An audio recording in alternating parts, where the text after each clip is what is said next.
sekali sangat setuju kita gantikan dengan nilai angka 5. Kita replace all, di sini ketemu ada 2 yang dia berubah jadi angka 5 yang mewakili sangat setuju.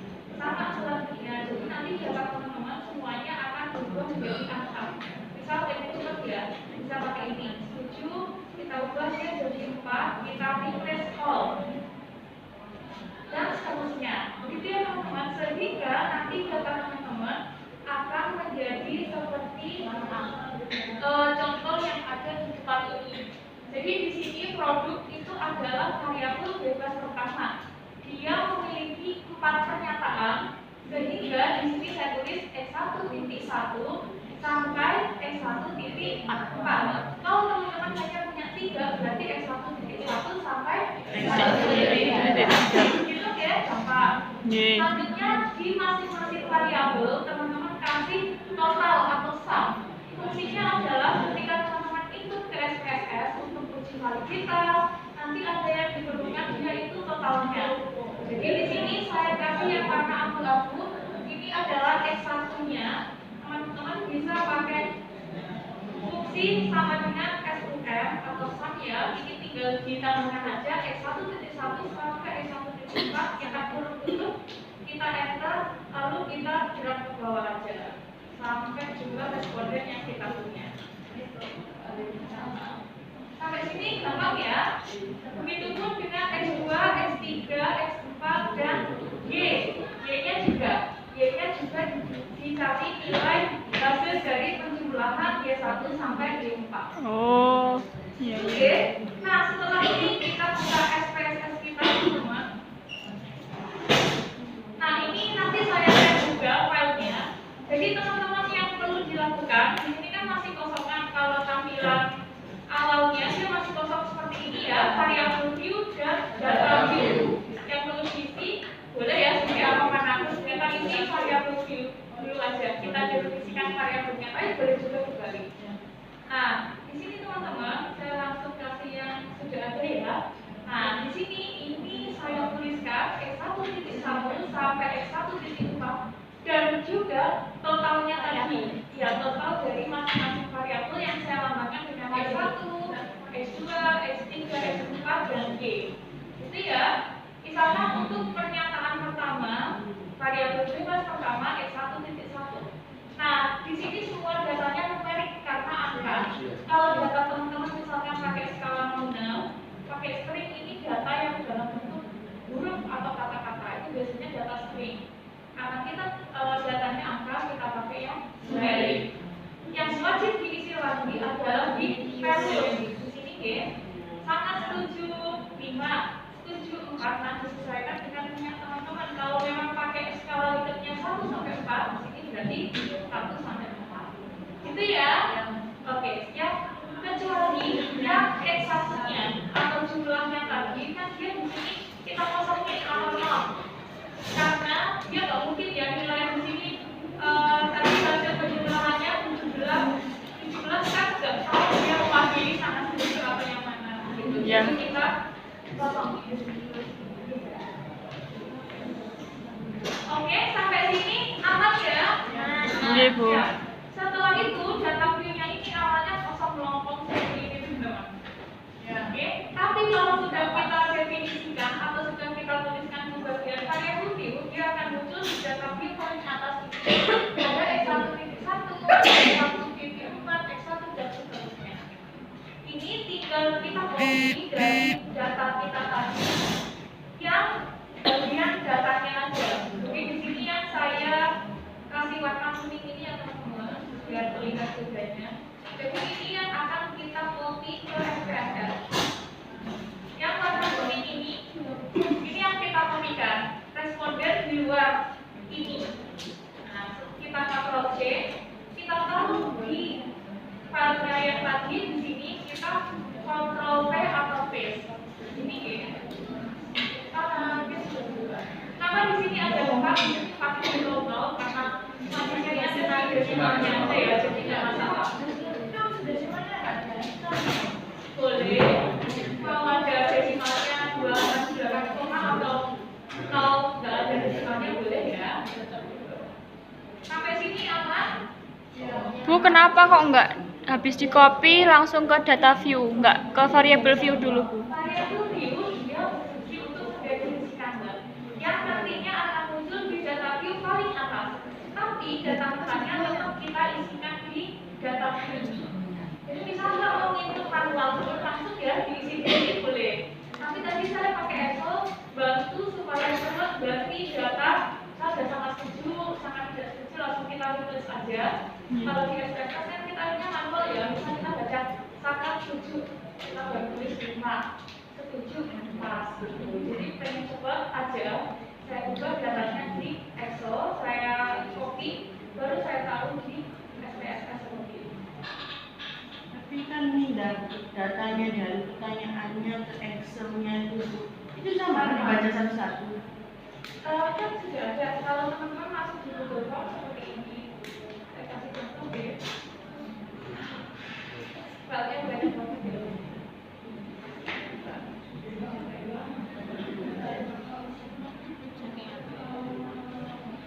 Pertama adalah kita cari statistik deskriptifnya. Ini sangat banyak banget ya. Les apa enggak? Oke, kita pakai Frekuensi. Nah, ini bisa langsung semuanya. Jadi kecuali yang totalnya X1 ya. sampai SA, X2 ini bisa langsung sampai X4, kemudian X3 sampai X4, X4 lagi sampai X4 dan Y-nya Y1, Y2,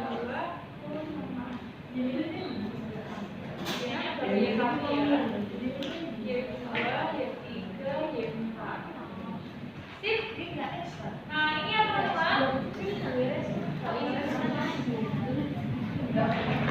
Jadi dimasukkan semua datanya kecuali yang penjumlah.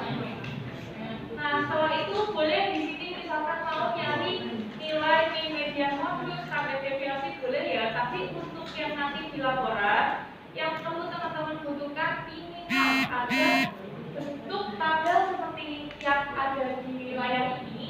Jadi kita mendeskripsikan berapa sih sebarang responden yang menjawab sangat setuju, ada berapa orang. Ketika dipresentasikan itu ada berapa orang.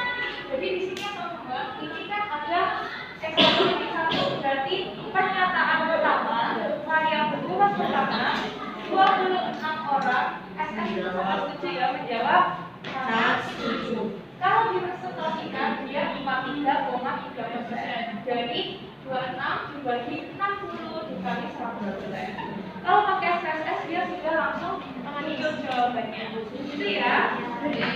Oke, kita balik lagi ke SPSS. Kita di sini boleh dipilih kamunya ya. Kalau mau kita tambahin boleh. Kita oke.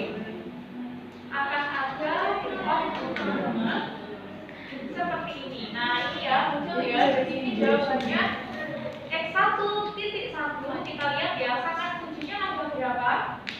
Berapa frekuensinya? 26. Persentasenya 43,3. Oke, kita cocokin dengan yang tadi sama persis ya.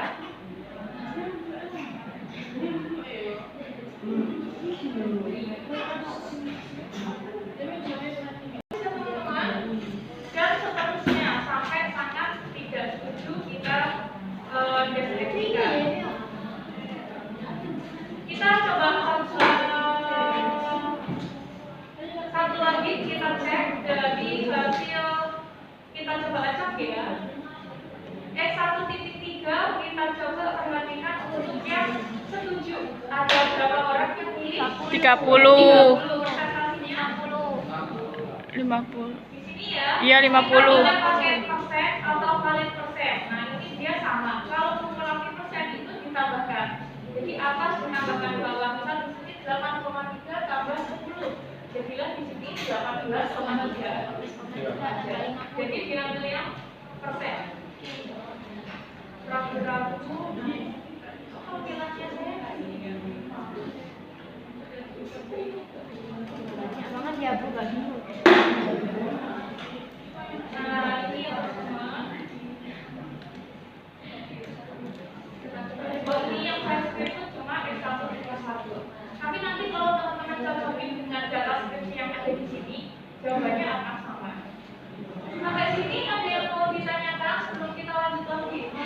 Kok itu 60? Kenapa? Enggak Bu, itu kok 60% Bu? 3, setuju. Setuju kan? Oh, 60. 30, itu 60%. Keren. Oh. S1 produk yang tadi kita pakai contoh kan S3. Nah, di sini dokumennya tidak saya screenshot, tapi saya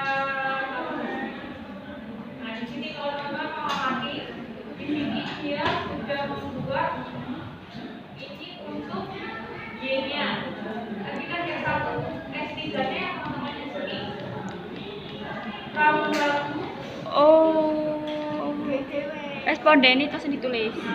Variabel, misal variabel X1 ya, tabelnya kono X1, X1, X2, X1.2, X1.3, X1.4, satu tabel. Oh. Iya. Jadi ini boleh dibuat per tabel per masing-masing variabel. Jadi kayak yang ada di sini ya, produk X1 dia ada 4 pernyataan. Jadi tulisannya X1.1 Ya. sampai X1.4 atau mau kalian semuanya juga boleh. Minimal ada ininya, teman-teman bisa modifikasi, dikasih bar chart atau pie chart itu boleh. Minimal ditabelkan seperti ini. Minimal. Oke.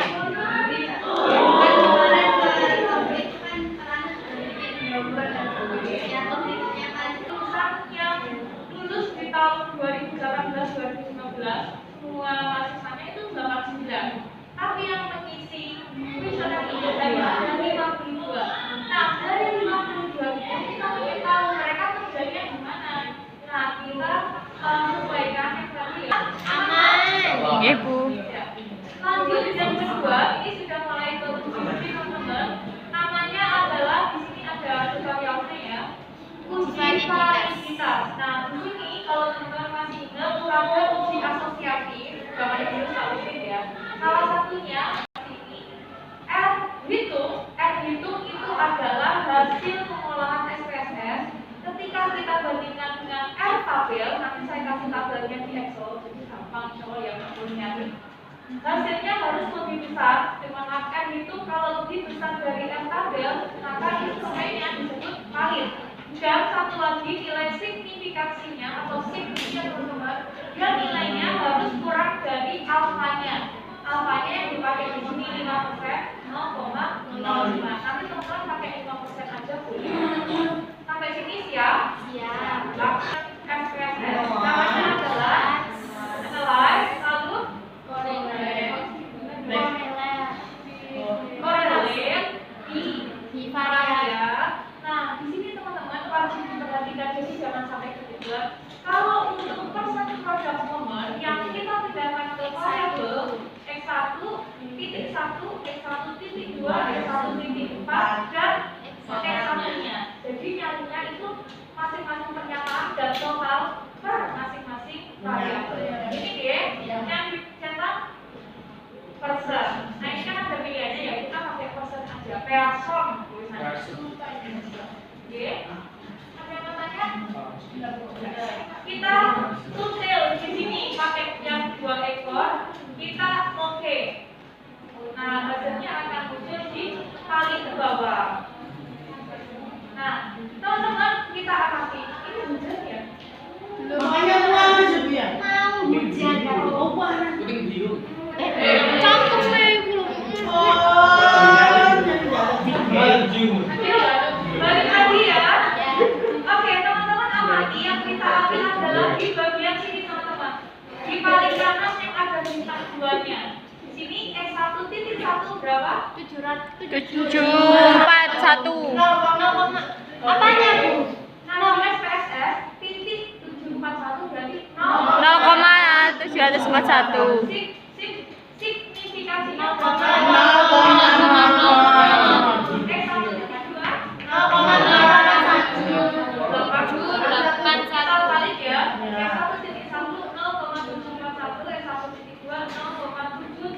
Nah, kita bandingkan dengan hasil yang punyanya skripsi ini karena saya data-datanya pakai punyanya dia.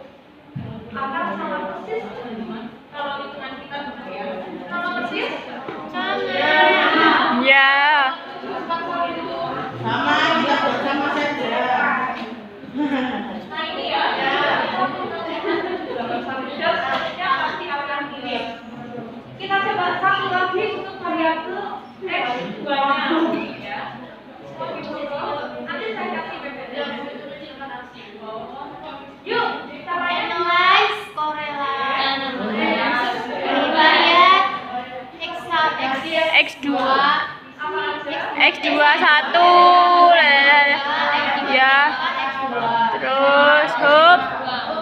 Ya. Oke, sip. Kelas eksekusi. Kita coba amati jawabannya. Di sini berapa? 0,5. Dan seterusnya. Nah, kita lihat ya. 0,716 dan 0,8 sekian tadi ya. Di X2 titik 1. Sama persis ya. Ya, Bu. Oke, enak ya. Nah, signifikan dari alfanya ini dan dari dia kesimpulannya adalah Khalid. Oke, dari tabel yang saya akan campur teman-teman. Cari di internet juga ada ya. Iya, di internet juga ada. Nah, di internet itu teman-teman, biasanya dia ada yang visi tinggal. Misalkan ya, visi satu. Tapi ya, misalkan ya kan sudah keluar hasilnya. Sampingnya lagi juga sama. Nggak bisa langsung. Ini sudah langsung, Ya, misalnya. maksudnya itu nggak caranya nggak bisa. Langsung. Nah, jadi dia fungsinya berkesinambungan. Dia ini adalah degree of freedom atau derajat kebebasan. Kita amati ya, cara mencari ini warna merah agak muda 0,05, berarti artinya dia 5%. Sampingnya berisi huruf alfanya 0,01 atau 1%. Bawah yang warna biru tua, biru agak muda, T-nya uji T nanti ya yang dipakai itu ini T untuk alfa 5%. Yang sebelahnya ini R untuk uji R. Jadi di sini ada tabel untuk T dan tabel untuk R. Nah, tadi pertanyaannya adalah ketika misal nggak langsung sekalian. Jadi fungsinya ini berkesinambungan, Mbak. Mbak amati di sini ya. Di sini kan ada A7. A7 itu dari angka yang kita tuliskan di degree of freedom. Kali ini saya hapus, jadi dia nanti nggak mau berfungsi. No. Memang dari sananya seperti itu. Itu ya. Jadi wajib ada kita isikan degree of freedom ini nilainya. Oke. Teman-teman tinggal pakai aja sih, nggak mungkin nanti degree of freedom atau DK sama ya, derajat kebebasan. M plus 2. M adalah jumlah sampel. Kalau di contoh ini jumlah sampelnya ada 60. Oke, 60 dikurangi 2 58. langsung kita pilih R yang ini ya, kita pakai R 5%. Berarti yang warna kuning kita cari DM-nya 58. Nah, jawabannya adalah Nah, ini yang kita pakai untuk di tabelnya. Nah, teman-teman, di sini ada sedikit perbedaan. Jadi, di internet kan tadi ada tabelnya. Kita lihat ya kan. Di sini dia pakai 0,2542. Tadi kan 0,259. Kan ada perbedaan 0,00 sekian digit ya. Nah, karena apa? Di sini kalau teman-teman lihat, ini kan untuk R tabel yang ada di internet. Teman-teman amati, di sini habis 50 kan langsung 60. Nah, harusnya kita pakai 58 ya. Nah, dia pakai di sini alfanya yang 5%, urutannya ini 58. Nah, dia di antara sini kan 0,25, 0 dan di sini 0,73. Nanti lebih lagi nanti kalau di matematika itu ada cara kali silang dan ini nanti langsung pakai tabel yang tadi saya sediakan. Itu oke.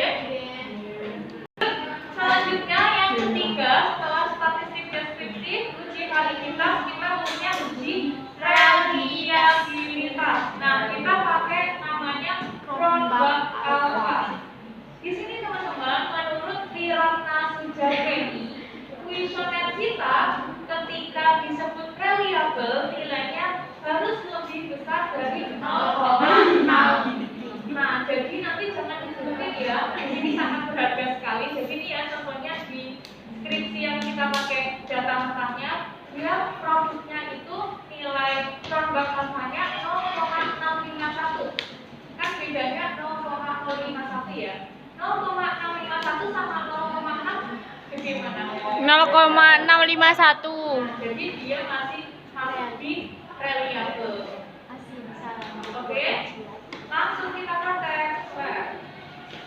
Caranya adalah kita klik Analyze, scale, reliability analyze. Reliability analysis. Nah, perlu diperhatikan untuk yang ini, yang dimasukkan adalah tidak boleh ketukar ya, saya lupa. Kita coba dulu ya, hasilnya pokoknya seperti itu. Insya Allah seperti ini. Yang kita masukkan adalah jumlah. Oh iya, yang kita masukkan yang jumlah ya teman-teman, X1, X2, X3, 3 Y. Kita coba dulu, rasanya agak lupa. Kita pilih alpha, oke, kita pindahkan ke item seperti ini. Kita klik, oke.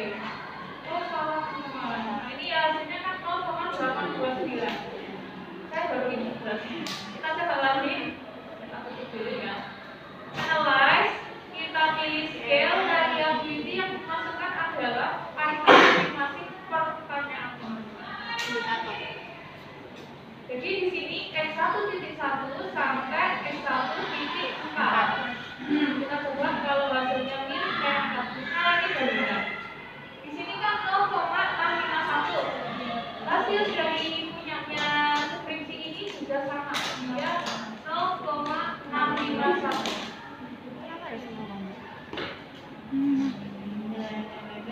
Sama ya? Gak mau tripod. Jadi kalau cara yang saya masukin pun hasilnya beda. Jadi namanya manusia kayak boleh ya. Pokoknya nanti intinya teman boleh pakai data ini caranya gimana? Oh, yang benar ini dan hasilnya sama berarti ya. Nah kita coba lagi ya. X2-nya di sini ya statistik deskriptif, validitas, reliabilitas, normalitas. Ini masuk di uji asumsi klasik. Kita akan menggunakan dua. Pertama, uji normalitas probability plot. Nah, yang kedua namanya uji normalitas Kolmogorov-Smirnov. Bedanya apa? Kalau untuk normalitas probability plot seperti yang pertama ini teman-teman, nanti kita hanya mendapatkan data dalam bentuk plotting seperti ini. Kan kita cuma bisa kira-kira. Jadi ketika data kita terdistribusi normal, dia titik-titiknya ini, dia akan mendekati garis diagonalnya ini. Ini kan masih di sekitar sini ya, garis seperti ini. Tapi kalau nggak normal, dia di sini. Menyebar. Dia menyebar. Biasanya yang seperti ini, sampelnya itu kurang dari 30 atau kurang kecil. Gitu ya. Nah, yang kedua kan ini kayaknya masih menurut saya Kolmogorov-Smirnov. Ketika nilai signifikansi hasil dari SPSS nilainya lebih besar dari 0,05 atau alfanya, dia memiliki distribusi normal. Dan sebaliknya, kalau nilai signifikansinya kurang dari 0,05, dia tidak terdistribusi normal. Nah ini bismillahirrahmanirrahim, semoga semuanya normal semuanya ya. Oke, langsung kita praktekkan ya teman-teman. Kita lihat dulu. Oke.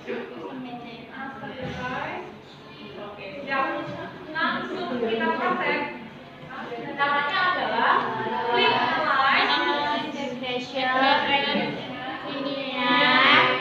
Oke. Nah, di sini ada dua. Dependent dan independent. Dependent ada yang mau nebak dia Y atau X?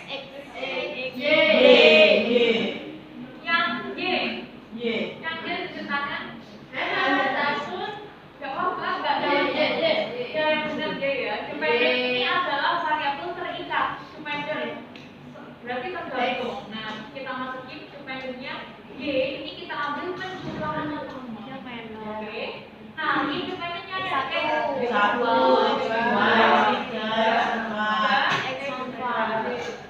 Kita pindahkan.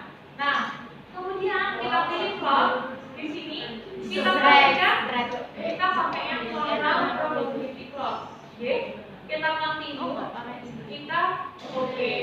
Kita lihat ya hasilnya mirip dengan yang ada di sana. Mirip persis ya dengan yang ada di sini. Nah, langkah selanjutnya untuk Kolmogorov-Smirnov caranya sama teman-teman, tapi yang tadi itu kita pilih di sini ya. Analyze, regression, linear.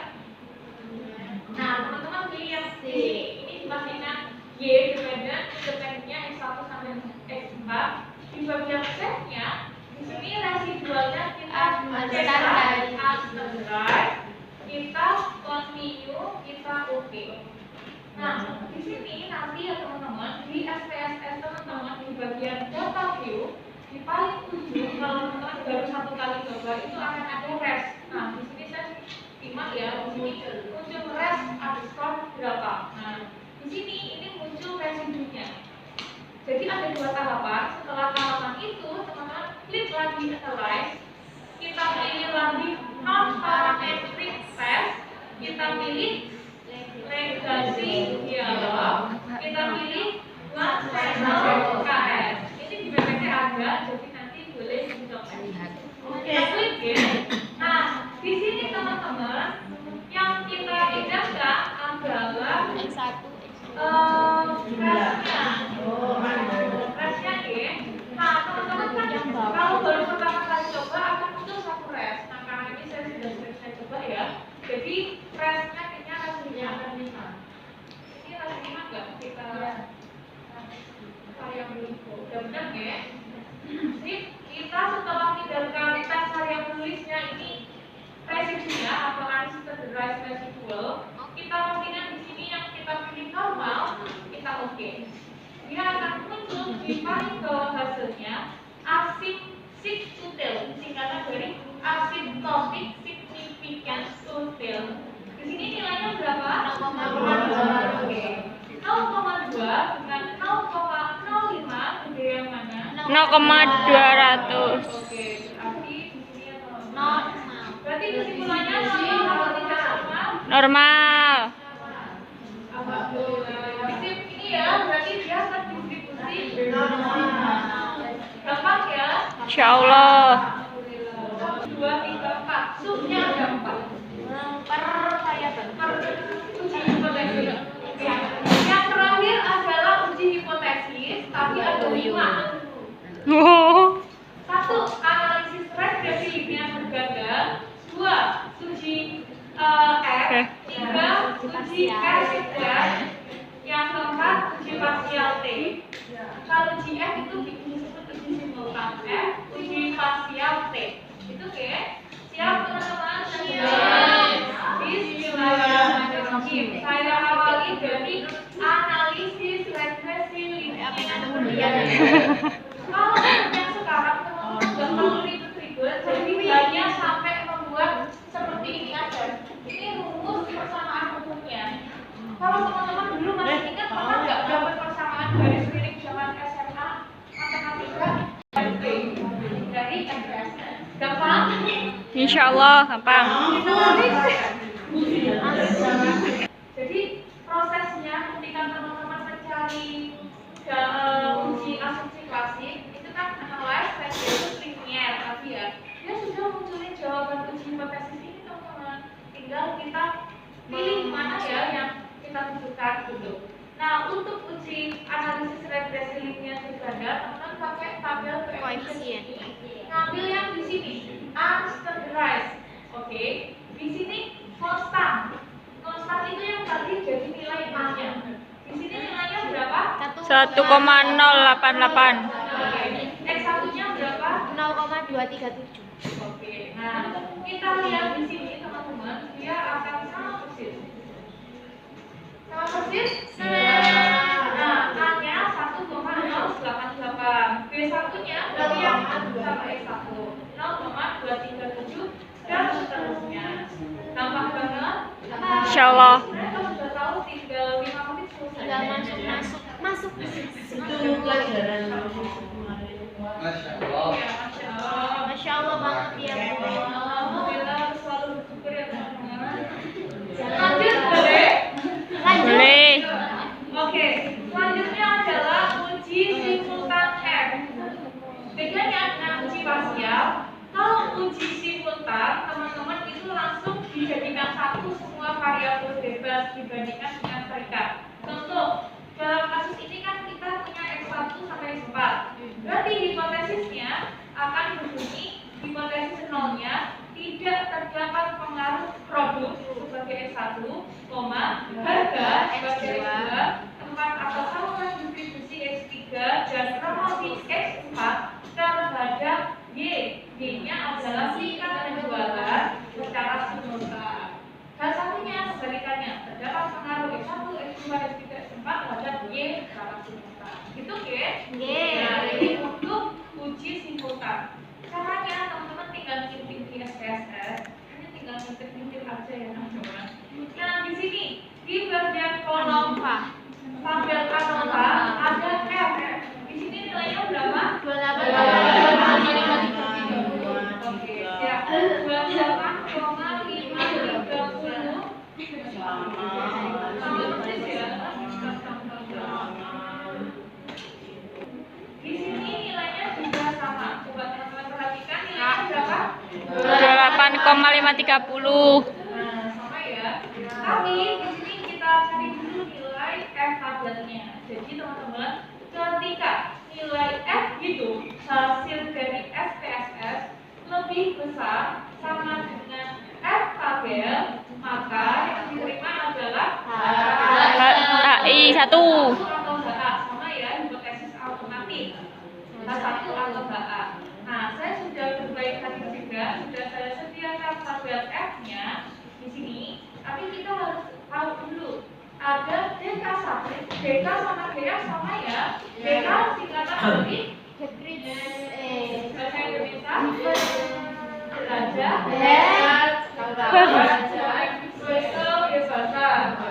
Kalau bahasa Inggrisnya DF, DF apa? Degree of freedom. Teruskan ya. Degree Nah, ini ya DF2 yang ada di atasnya. Rumusnya dari sini teman-teman. Kalau DK atau DF1 itu sama dengan F. F itu adalah jumlah variabel bebas. Berarti ada berapa? 6. Ada 4. Kan ada X1 sampai X4. Oh, iya. Nah, teman-teman, ini rumusnya sama yang bawahnya. Jumlah semua variabel kan Y-nya cuma 1 ya. Y1 sama X-nya 4 kan 5. 5 dikurang 1 4. Jadi sama sih ini rumusnya itu aja. DK2-nya N adalah jumlah sampel dikurangi jumlah semua variabel. Jumlah sampelnya ada berapa? Sampel. Jumlah responden 60. 60 dikurangi jumlah semua variabel Ada 4. 5 ya, semua variabel. Ya. Benar ya, 60 dikurangi 55. Satu lagi ya teman-teman, di sini DK1 itu sama dengan M. M adalah jumlah variabel. Berarti ada 4. DK2 dia M jumlah semua variabel. N adalah jumlah responden, ada berapa? 60. Dikurangi jumlah semua variabel bebas. Oh, 5. Ya. 5 dari 1Y ditambah 4X. 1 tambah 4, 5. Gampang? Paham. 4 dan 5. 5. Nah, kita cari di sini teman-teman. 4 untuk DK atau DK1, 55 ini ya, ini sudah saya kerjakan, tinggal di kanan kiri kanan kiri geser ya. Nah, kita tarik garisnya 4 dan 55. Ini ya caranya ditarik. Kita belah di titik 2,540. Nah, inilah sebagai nilai simul F tabel.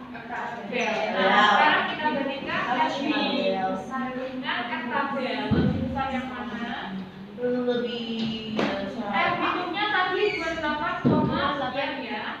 Tadi hidungnya 28,53. F tabelnya 2,54. Lebih besar yang mana? F itu F gitu. Berarti siapa yang diterima? H1. H1. Kesimpulannya adalah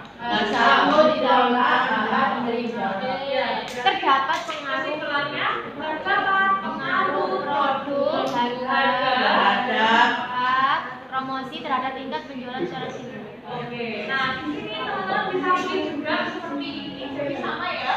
Produk, harga, saluran distribusi dan promosi secara simultan memiliki pengaruh yang positif dan signifikan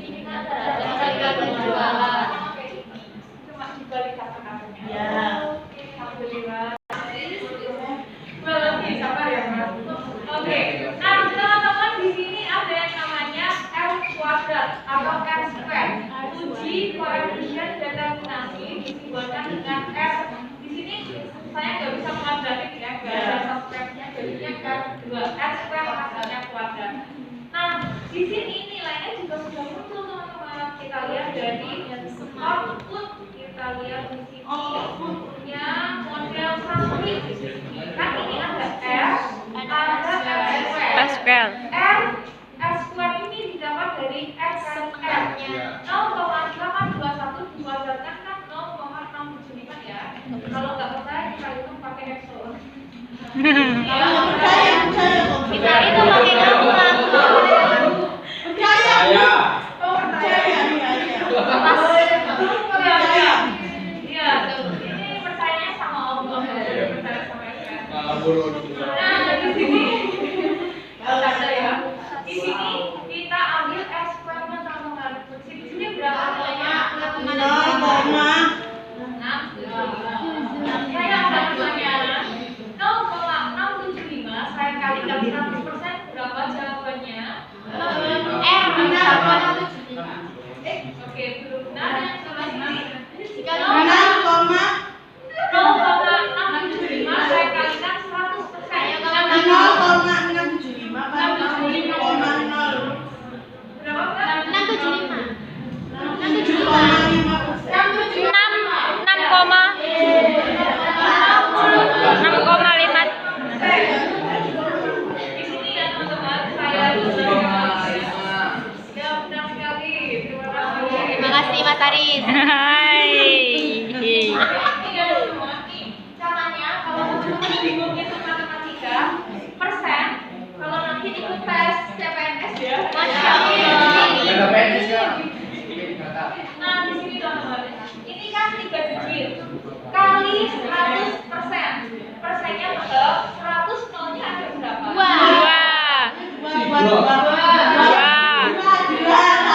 Ini mundur 2. Jadi Dimundurkan. mundur 2. Koma. Nah caranya gitu. Sebenarnya Iya, kalau iya. teman-teman suka matematika ya itu ada caranya. Sudah. Alhamdulillah. Sisanya 100% kurangi 67,5% berapa? Sisanya 7,5 ya. Sisanya 3. Belum kurang ya Mbak? baru Minggu kemarin. Baru hari Minggu kan kita ya? Sudah. Macam itu. Oke, baik di sini ya teman-teman. Selanjutnya produk terhadap Y-nya. Hasilnya sudah muncul juga di output teman-teman. Kita titip di bagian sini koefisien dia ada kolom T. Oke, kita ambil yang X1 sampai X4. X1-nya ada berapa? 2,622. Oke, kita cocokin dulu ya. 2,622. lebih besar dari Nah, di sini teman-teman, 2,622 nanti akan kita bandingkan dengan nilai T tabelnya. Sama ya? Nah, persis? Iya. Sekarang kita cari nilai T tabelnya. Teman-teman tinggal pakai tabel yang ada di Excel tadi. Caranya, tapi kita harus tahu dulu nilai T, apa namanya, cara mencari nilai T tabel. ada rumusnya di Excel. Iya, bisa ada di Excel juga. Nah, ini yang teman-teman. Jadi rumus T tabel jumlah responden dikurangi jumlah variabel. Berarti 60 dikurangi 5. jumlah variabel. 5. 60 kurangi 5 5. Oke, siap. Langsung kita pakai di tabel sini. Jadi di DF-nya 55 ya, T 5% kan yang di sini ya. Saya kasih warna orange. DF-nya 55. Kita cari di sini. Berarti jawabannya berapa? 2,00575. Oke. Tadi T-nya yang di sini berapa teman-teman? 2,2. Lebih besar yang mana? 2,6. Hitung ya. Iya, itu. Oke, teman-teman amati signifikansinya X1 berapa? 0,11. 0,011. Oke, kita lihat di sini.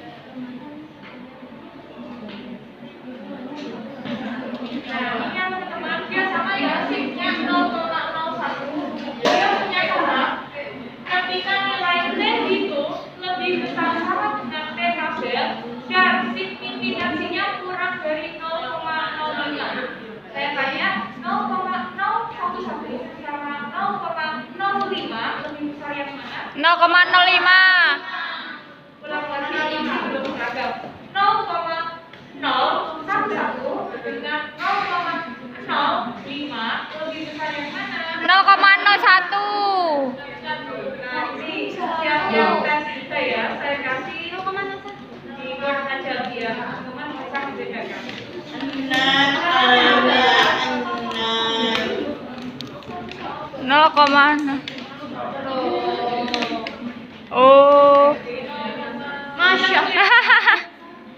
Nah, kalau teman-teman bingung, ini kan ada 3 digit, bawahnya ada 2 digit, tambahin aja 0. Nah, teman-teman lihatnya bukan 50 sama 11, bukan, tapi yang dilihat adalah dari kiri teman-teman, kita bacanya ya 0,1. Nah, berarti satu ini. Nah, yang bawahnya 0,055. Nah, lebih besar ya? 5. Itu bukan dari 50 dan 11-nya, G. Saya kasih pertanyaan lagi ya. 0,0078 dan 0,009. Lebih besar yang mana? 0,00978 976 976. Kalau tadi 0,0078 siapa yang jawab ini? lebih besar ya? Lebih besar yang mana? Lebih. Bawahnya adalah yang bawah ya. Yeay. Lebih terus ya. Kepingan dong. 0,05 lebih besar 0,05. Dia memenuhi syarat yang atas ya. Siapa yang diterima? Iya. Oke, yang diterima adalah hipotesis alternatifnya. Ini ya teman-teman atau H1. Ini ya memenuhi ya. Tadi kan yang gede tingginya. Ya. 2,6. Tabelnya 2,0 ya. Nah, kalau signifikansinya 0,01 dibandingkan dengan 0,05 lebih kecil 0,01. Jadi sudah sesuai, kita tarik kesimpulan H1 yang diterima. Bunyinya adalah Terdapat pengaruh produk terhadap tingkat penjualan. oke, sip, terdapat pengaruh produk. Atau kalau di sini dia ditulis gini teman-teman. Produk yang ada tanda petiknya ya. Produk secara parsial memiliki pengaruh positif dan signifikan terhadap tingkat penjualan. kudumu Sama dengan ketika kita sendiri dapat pengaruh produk terhadap tingkat penjualan secara parsial. Sama ya. Yeay. Iya. Memiliki pengaruh secara signifikan terhadap tingkat penjualan atau tidak memberikan pengaruh yang signifikan promosi terhadap